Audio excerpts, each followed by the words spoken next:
Terima kasih Anda masih bersama kami. Dan untuk Anda pemirsa yang baru saja bergabung, kami akan sajikan kembali 3 berita utama hari ini. Sebuah warung kopi di Jalan Jailangkara, Palu, ludes terbakar dan mengakibatkan kerugian puluhan juta rupiah.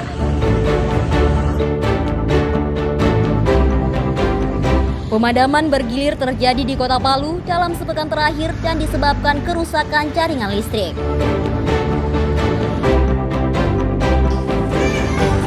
Sebuah sekolah terpencil di Kabupaten Sigi mengalami kekurangan siswa dan fasilitas bangunan memprihatinkan.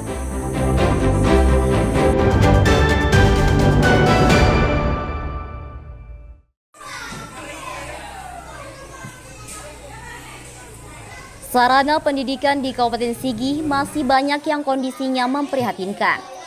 Selain fasilitas yang tidak memadai, lokasinya juga terpencil sehingga berdampak terhadap jumlah siswa. Kondisi memprihatinkan ini terjadi di Sekolah Dasar Negeri Balumpewa, Kecamatan Dolo Barat, Kabupaten Sigi.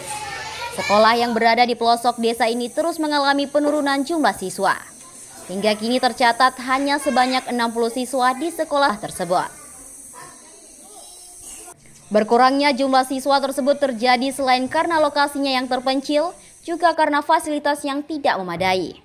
Ruangan kelas kekurangan meja, kursi, dan papan tulis. Banyak kursi dan meja yang telah rusak sehingga siswa kekurangan tempat duduk. Sementara siswa kami kemarin mengikuti NBK itu 12 orang. Laptop hanya satu, terpaksa kami menumpang di SMP DK Langga. Kalau mengenai jaringan kami di sini memang sarananya tidak memadai, tidak cukup. Jadi kami menumpang BK kemarin. Bangku yang sangat karena itu yang kemarin di gudang ke sekolah yang sudah rusak masih bisa diperbaiki ke sekolah. Pengelola sekolah berharap pemerintah Kabupaten Sigi memberikan perhatian serius terhadap kondisi sekolah di daerah pelosok, terutama perbaikan sarana dan fasilitas belajar. Anak-anak di desa tersebut banyak yang memilih bersekolah di tempat lain karena fasilitas belajarnya lebih bagus. Raka Rahmatan dan Syamsuddin Tobone melaporkan dari Sigi.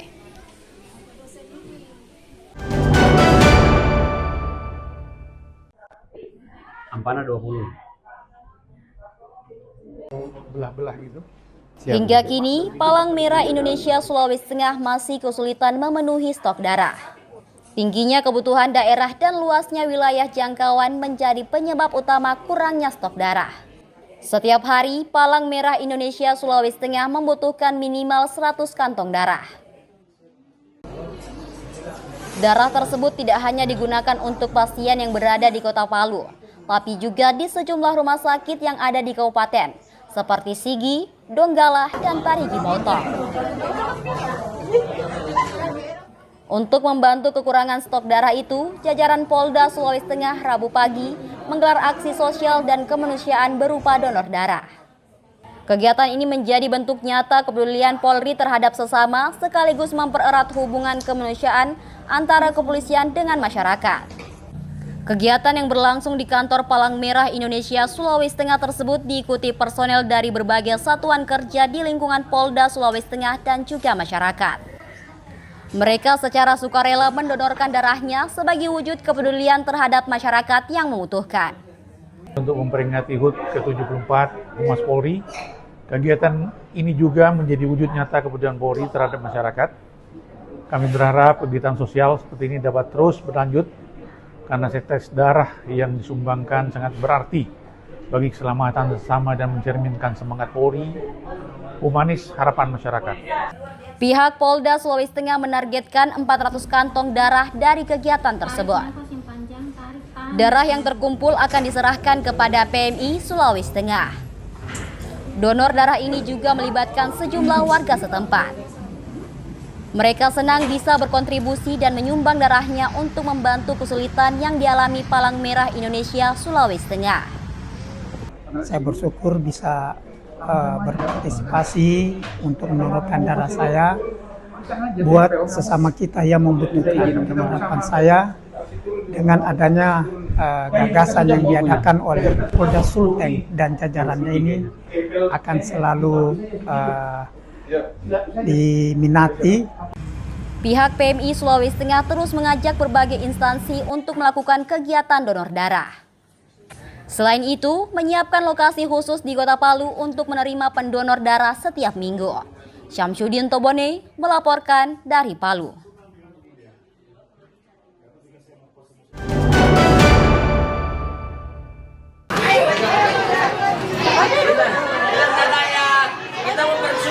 Pendidikan kebencanaan harus diajarkan sejak usia dini.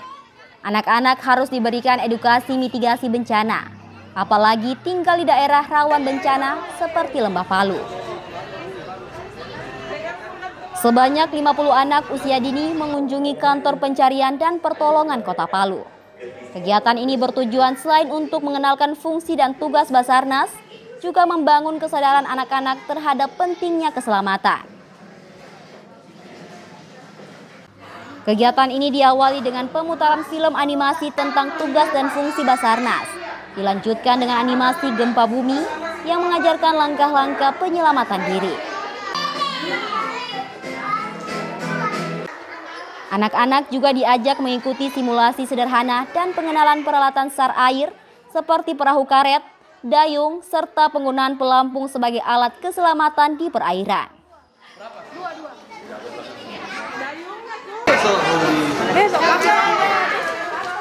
Suasana semakin meriah saat sesi tanya jawab interaktif. Anak-anak tampak antusias menjawab pertanyaan seputar tugas Basarnas. Apalagi mereka mendapatkan hadiah menarik berupa buku Sargoes to School. Dalam usia dini anak-anak lebih mengetahui terkait dengan apa itu tugas-tugas Basarnas. Harapan kami ke depan dengan semaraknya kegiatan sosialisasi SAR ini dalam bentuk Sargoes to School dapat memberikan edukasi sejak dini bagaimana cara menyelamatkan diri secara parsial pada saat terjadi bencana. Personel Basarnas Palu pun bersemangat mendampingi anak-anak selama kegiatan berlangsung. Melalui kegiatan yang berlangsung setengah hari tersebut, diharapkan anak-anak dapat memahami pentingnya keselamatan diri dan mengetahui peran penting Basarnas dalam menjalankan misi kemanusiaan. Syamsuddin Tobone melaporkan dari Palu.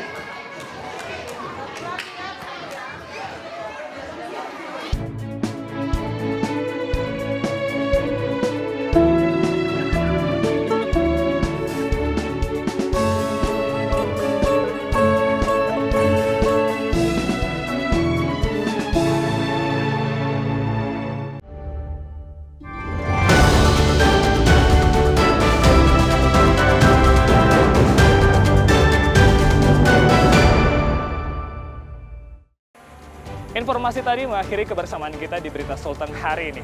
Mewakili rekan kerja yang bertugas, saya Aling Talamua mengucapkan terima kasih atas kebersamaan Anda. Selamat beraktivitas, sampai jumpa, Songgom Puasi, Tabe.